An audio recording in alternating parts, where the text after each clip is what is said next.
इसीलिए सुन्नी जमात में अक्सर खतीब लतीफाबाज हो गए। मेरी बात सुनिएगा, कड़वी तो लगेगी मगर सुन लीजिए। हमारे कुछ ऐसे शोरा हजरात हैं जो पढ़ेंगे, खुरचन बिटोर करके बैग में रखेंगे और फिर उठ करके आधा मजमा को लेकर चले जाएंगे।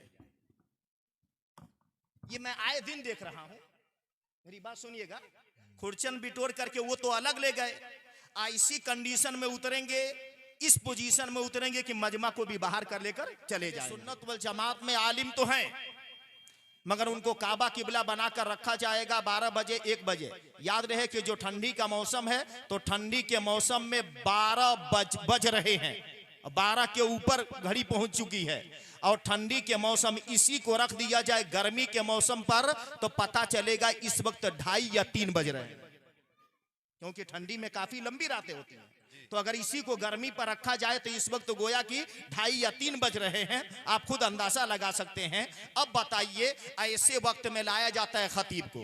तो याद रहे हमारे अहले सुन्नत वल जमात के जलसों में डॉक्टर नहीं जाते, इंजीनियर नहीं आते, लेक्चरर नहीं आते, मास्टर नहीं आते, दानिश्वर नहीं आते, अक्लमंद नहीं आते, बुर्दबार नहीं आते। क्यों नहीं आते? तो इसलिए नहीं आते कि कहते हैं सुन्नियों में आलिम तो जरूर है, काबिल भी है, लेकिन उनको काबा किबला बनाकर 2 बजे लाया जाएगा, काबा किबला बनाकर 1 बजे लाया जाएगा। तो कौन 1 बजे तक जगेगा और फिर जाकर सुबह में बच्चों को पढ़ाएगा, सुबह जाकर के अस्पताल खोलेगा, सुबह जाकर के अपनी ड्यूटी को अंजाम देगा। इसीलिए बातिल फिरकों में डॉक्टर इंजीनियर तो जाते हैं लेकिन अहले सुन्नत वल जमात के जलसों में बड़े बड़े काबिल नहीं आते, क्योंकि वो जान चुके हैं कि इनके वहां आधी रात तो मुशायरा करेंगे और उसके बाद क्या करेंगे, अब काबा किबला बनाकर लाएंगे। तो खतीब जब मजबूर होगा लोगों को समझाने के लिए तो क्या कहेगा, अब इल्मी बात क्या सुनाऊं,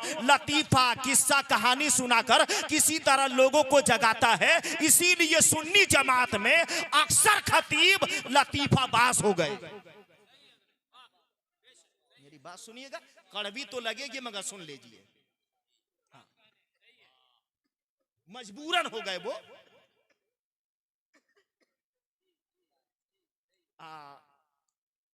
हमारे बड़ी मासरत के साथ ये मोबाइल वगैरह में जा रहा है, काफी लोग आवाज उठाएंगे। हमारे कुछ ऐसे शोरा हजरात हैं जो पढ़ेंगे, खुरचन बिटोर करके बैग में रखेंगे और फिर उठ करके आधा मजमा को लेकर चले जाएंगे। ये मैं आए दिन देख रहा हूं।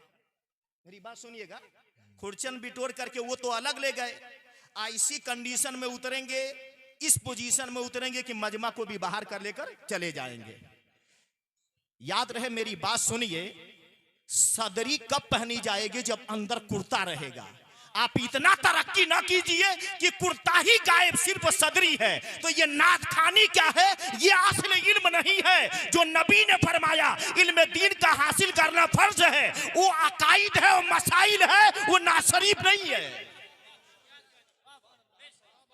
बात को समझिएगा।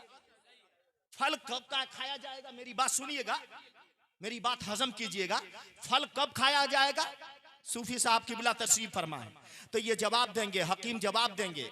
अल्हम्दुलिल्लाह वो भी काम ये अंजाम दिया करते हैं। तो हकीम क्या जवाब देंगे कि सेब खाना है, अंगूर खाना है, पपीता खाना है।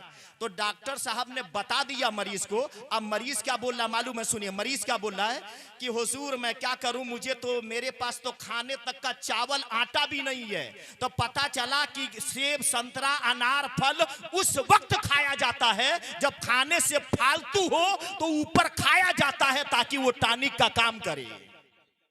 और हमारे वहां क्या किया मालूम है, गेहूं, चावल, आटा सब हटा दिए, खूब सेब खा रहे हैं और फजीलत बयान कर रहे हैं। नात खानी बहुत बड़ा सवाब है, नात खानी बहुत बड़ा सवाब है। यही बोल बोल करके सुन्नियों को जाहिल बना दिए। मेरी बात समझिएगा, यही बोल बोल करके सुन्नियों को क्या बना दिए, जाहिल बना दिए।